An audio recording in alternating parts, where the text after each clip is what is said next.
साथ बात करना चाहती हूँ about the feminist of India. ये एक्चुअली इतनी जॉबलेस है कि कोई भी हद तक गिरने को तैयार है, क्योंकि शायद इनके पास पैसा कमाने का और कोई जरिया नहीं है।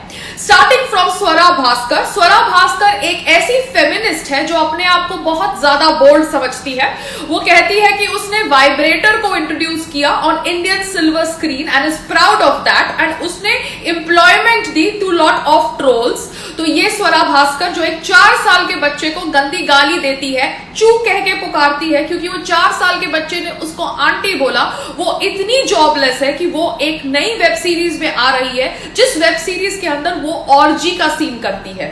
जी हाँ, she is introducing orgy to Indian silver screen. तो ऐसे लोग तो कितने जॉबलेस हो गए कि अपनी रोजी रोटी चलाने के लिए देश को बेचते हैं, जवानों के लिए खराब बोलते हैं, और साथ साथ में अब इंडियन सिल्वर स्क्रीन पर ऑर्जी के सीन्स करके भारतीय संस्कृति को टारगेट करते हैं। स्वरा भास्कर की ये वेब सीरीज के अंदर एक छोटी बच्ची प्रोवोकेटिवली डांस भी कर रही होती है ग्रुप ऑफ मेन के सामने, और ये लोग अपने आप को विमेन इक्वालिटी, ये लोग अपने आप को विमेन एम्पावरमेंट का दर्जा देते हैं। ये ऐसी फेमिनिस्ट हैं जो चाइल्ड अब्यूज करती है, चाइल्ड को गाली देती है और चिल्ड्रन का बैड पिक्चर पोर्ट्रे करती है इन देयर वेब सीरीज। क्यों? क्योंकि इनको अपनी 2 रोजी रोटी कमानी है।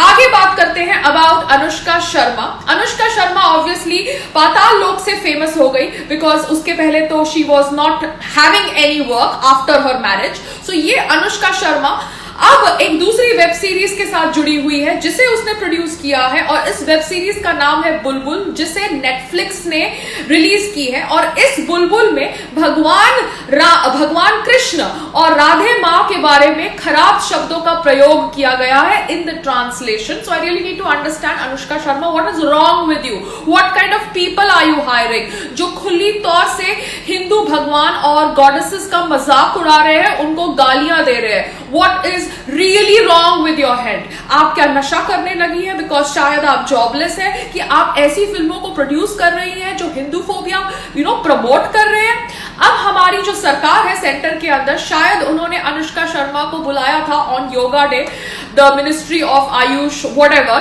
That is there personal choice, but as an Indian I feel it is a wrong choice. आप किसी और को बुला सकते थे अपने योगा डे प्रमोशन के लिए, ना कि अनुष्का शर्मा को, बिकॉज अनुष्का शर्मा जो खुली तौर से गलत नैरेटिव स्प्रेड कर रही है, हमारे भगवानों को गालियां दे रही है अपने वेब सीरीज में 2 रोजी रोटी कमाने के लिए, उसको आप यूज करते हैं अपने योगा डे प्रमोशंस के लिए, तो ये सरकार को गलत लाइट में प्रोजेक्ट करता है। साथ साथ में एक और कोई फेमिनिस्ट है, जी हाँ, वो इतनी प्रचलित नहीं है बिकॉज उसका नाम है रिहाना फतिमा, मगर जो सबरीमाला के इशू को फॉलो कर रहे हैं उनको रिहाना फतिमा के बारे में पता होगा, क्योंकि वो एक यूज्ड सैनिटरी नैपकिन लेकर गई थी सबरीमाला के अंदर, सबरीमाला की सैंक्टिटी को खराब करने के लिए। वो रिहाना फतिमा के खिलाफ केस दर्ज किया गया है क्योंकि वो अपनी हाफ नेकेड बॉडी पे अपने बच्चों से पेंटिंग करवा रही थी।